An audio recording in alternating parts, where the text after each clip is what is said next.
श्राद्ध के दिनों में मंत्र पढ़कर हाथ में तिल, अक्षत, जल लेकर संकल्प करना चाहिए। तो मंत्र के प्रभाव से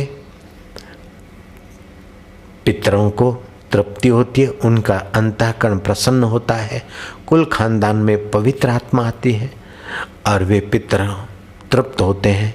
आपका 1 वर्ष बीतता है तो पितरलोक का 1 दिन होता है। आप वर्ष में 1 बार भी श्राद्ध कर लेते हैं विधिवत तो वे तृप्त होते हैं। और ये आप जो खिलाते हैं उन चीज़ों का केवल भाव ही उन तक पहुंचता है और उस भाव से वे तृप्त होते हैं। उनके पास 5 तन मात्राएं, 4 अंतःकरण, 9 और 10वां जीवत्व होता है। आपके पास 17 तत्व होते हैं, उनके पास 10 तत्व होते हैं। आपका पंच भौतिक शरीर होता है, पृथ्वी जल तेज वायु आकाश, ये पंच भौतिक शरीर होता है। 5 कर्म इंद्रियां होती है, 5 ज्ञान इंद्रियां होती है और चतुष्ट अंतःकरण 19 तत्व अथवा मन बुद्धि को चित्त अहंकार में सम्मिलित करके 17 तत्व मान लो। उनके पास 10 तत्व होते हैं, 5 ज्ञान इंद्रियां, उनकी तन मात्रा है। आँख नहीं होती, आँख को देखने की सत्ता देने वाली तन मात्रा निकल जाती तो आँख होते हुए भी वो मुर्दा नहीं देख पाता है, जीभ होते हुए भी मुर्दा स्वाद नहीं ले पाता, क्योंकि तन मात्रा इंद्री चली जाती है। चेतन तो उसके शरीर में रहता है, सामान्य चेतन तो रहता है, तभी तो मुर्दा फूलता है। चेतन होता है तभी तो और बैक्टीरिया पनपते हैं, शरीर में मोटापा हो जाता है, मुर्दा सूज जाता है। सुख सामान्य चेतन तो हर जगह होता है, लेकिन जीव चेतन निकल जाता है। अंतःकरण अवच्छिन्न चैतन्य निकलता है, 5 तन मात्राएं निकलती है, 4 अंतःकरण, ये 10 निकल जाती, पितृलोक में होते हैं। कुछ पुण्यवान होते हैं तो देवलोक में जाते हैं, कुछ अति पातकी होते हैं तो प्रेत योनि में भटकते हैं, कुछ ऐसे होते हैं तो उनको शरीर मिल जाता है। तो बाबा जी हम श्राद्ध तो यहाँ करें तो पितृलोक में वो पहुँचेगा कैसे? यहाँ तो हमने खीर खिलाई ब्राह्मण को, ब्राह्मण भी जो दुराचारी नहीं, व्यसनी नहीं, सदाचारी है, अथवा तो कन्या है 11-12 साल की उम्र की, जिसको मासिक धर्म की अभी तकलीफ शुरू नहीं हुई, ऐसी कन्या को विधिवत भोजन करा दे, अपने पिता का नाम, पिता के पिता का और उनके कुल गोत्र का नाम लेकर, जैसे मनी ऑर्डर करते तो सही एड्रेस होता है तो मनी ऑर्डर पहुंचता है, ऐसे जिसका श्राद्ध करते उसका नाम, उसके पिता का या पति का नाम, महिला है तो पति का नाम, बेटी है तो बाप का नाम, व्यक्ति है तो पिता का नाम और उसके कुल गोत्र का नाम लेकर आज हम श्राद्ध करते, इनके निमित्त श्राद्ध करते। देवताओं के पास, पितरों के पास ये शक्ति होती है, दूर होते हुए भी हमारी भावनाओं को जानकर, हमारे संकल्पों को जानकर, हमारे भाव और संकल्प को वो स्वीकार करके तृप्त हो जाते हैं। जैसे बड़े लोगों के आगे आप पवित्र व्यवहार करते, कोई चीज़ भी नहीं होती, लेकिन आपके पवित्र व्यवहार से वे तृप्त हो जाते हैं।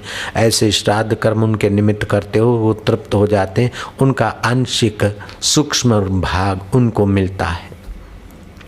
सूर्य के किरणों के द्वारा वो आंशिक सूक्ष्म भाग उनको पहुंचता है, मंत्र और सूर्य के किरणों और ईश्वर की नियति के अनुसार।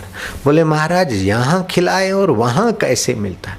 तो यहाँ रुपए जमा करा दे, अमेरिका में डॉलर होकर मिलता है और दुबई में द्राम होकर मिलता है और यूरोप में पाउंड होकर मिलता है और पाकिस्तान में पाकिस्तान की करेंसी के रूप में बदल के मिलता है। जब ये मानवीय सरकार, पगार लेने वाली सरकार, पगार लेने वाले हैं ये मुलाजिम और कारकुन क्लर्क तुम्हारी करेंसी बदल सकते हैं, तो ईश्वर की सृष्टि के, जो ईश्वर की प्रसन्नता के लिए काम करती प्रकृति ये व्यवस्था कर दे, इसमें क्या बड़ी बात है? एक आँख से न दिखने वाला जीवाणु व्यक्ति बन जाता है, सेठ साहूकार बन जाता है, नेता जनता बन जाता है, न जाने क्या क्या बन जाता है, और उसके कर्म के अनुसार उसका स्वभाव और स्वभाव के अनुसार कर्म और कर्म के अनुसार गति हो जाती है।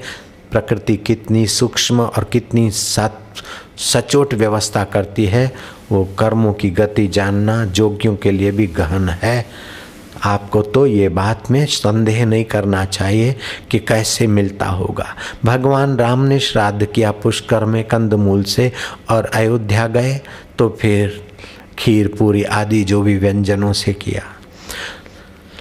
एकनाथ महाराज ने भी श्राद्ध किया। ऐसे ऐसे पुरुषों ने श्राद्ध कर्म किया। तो आप भी अपने पितरों की तृप्ति के लिए ये श्राद्ध के दिन चल रहे हैं। इतवार को मेरे पिता का श्राद्ध था, किया गया था चंडीगढ़ में। बच्चों को खीर बीर खिला गई, एक को ब्राह्मण को वैसे भोजन करा दिया। तो अगर श्राद्ध के दिन भगवत गीता के 7वें अध्याय का पाठ करके वो पुण्य जिसका श्राद्ध करते उसकी सद्गति के लिए अर्पण करो, अथवा 3रे अध्याय का पाठ करके उसका पुण्य उनकी सद्गति के लिए अर्पण करो, तो उनको संतोष होगा और उनकी सद्गति होगी। देव पितर ऋषि मुनि आदि सभी में भगवान की चेतना तो है। निष्काम भाव से उनकी तृप्ति करने से भगवान में प्रीति होगी। सकाम भाव से उनकी तृप्ति करने से कुल खानदान में अच्छी आत्माएं आएगी।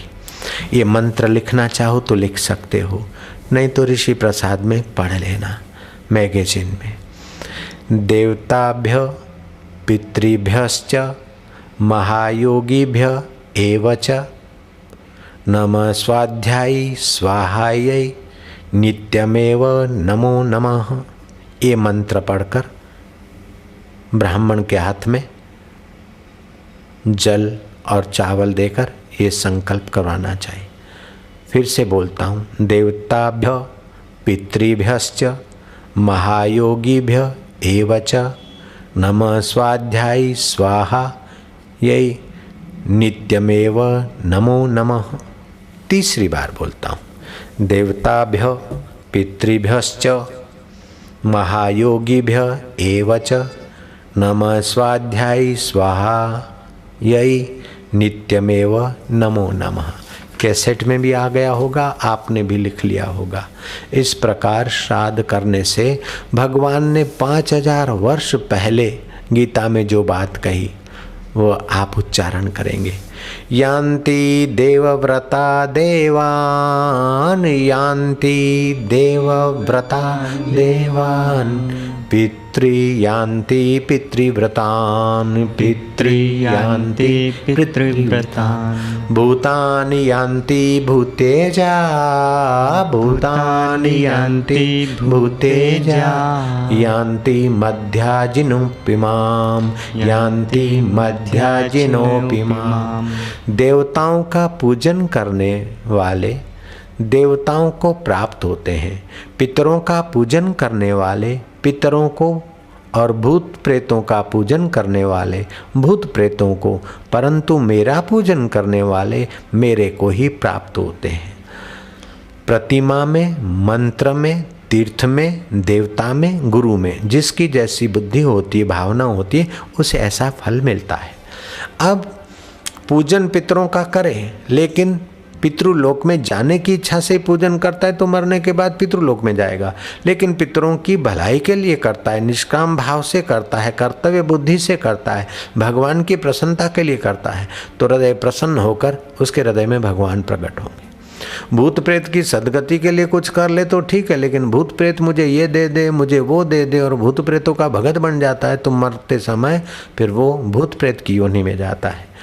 किसी के मंगल के लिए काम करो भगवान के नाते तो भगवान को पाओगे, और भगवान का भजन भगवान के लिए करो तो भगवान को पाओगे। लेकिन भगवान का भजन करते हो, शत्रु की टांग टूट जाए, मेरे को बेटा मिल जाए, मैं मिनिस्टर बन जाऊं, मैं फलाना हो जाऊं, तो अभी नहीं तो दूसरे जन्म में, लेकिन ये पदवियां तो मिलेगी, अंत में ये छोड़कर फिर से जन्मो और मरो। इसलिए भगवान ने साफ कह दिया कि मेरे निमित्त करते वो मुझे पा लेते हैं, अर्थात वो भगवान के साथ एकाकार होकर मुक्त आत्मा हो जाते हैं। 1965 में भारत पाकिस्तान युद्ध हुआ था, तो एक टुकड़ी रास्ता भूल गई, अंधेरी रात को, हे भगवान अब क्या करें। तो इतने में एक अजगैबी आदमी आया कि मेरे पीछे पीछे चलो, मैं तुम्हें रास्ता दिखाता हूँ। आदमी जल्दी जल्दी चलता गया और लकड़ी की छोटी सी पुलिया पार करा कर हिंदुस्तान की सरहद और यहाँ से पाकिस्तान पर अच्छी तरह से वार होगा, वो जगह बताकर वो व्यक्ति अदृश्य होने को था। तो देखा कि उसके पीठ पे बड़ा सा घाव। बोले ये कैसे? बोले मुझे गोली लगी थी। इतने में वो चला गया। बाद में पता चला कि वो लेफ्टिनेंट कर्नल था और उसकी 2-5 दिन पहले वहाँ मृत्यु हो गई थी, लेकिन देश की भलाई के भाव में वो उसका आत्मा वहाँ घूम रहा था और इन भूले हुए सैनिकों को रास्ता दिखाया। 1965 की घटना है। तो मरने के बाद ये जीव कुछ समय तक तो उसी भाव में, उसी आकृति में, छाया पुरुष की आकृति में रहता है। अब उनका कुछ श्राद्ध कर्म आदि किया जाए, उनके लिए सद्गति का भाव किया जाए तो उन्हें लाभ भी होता है।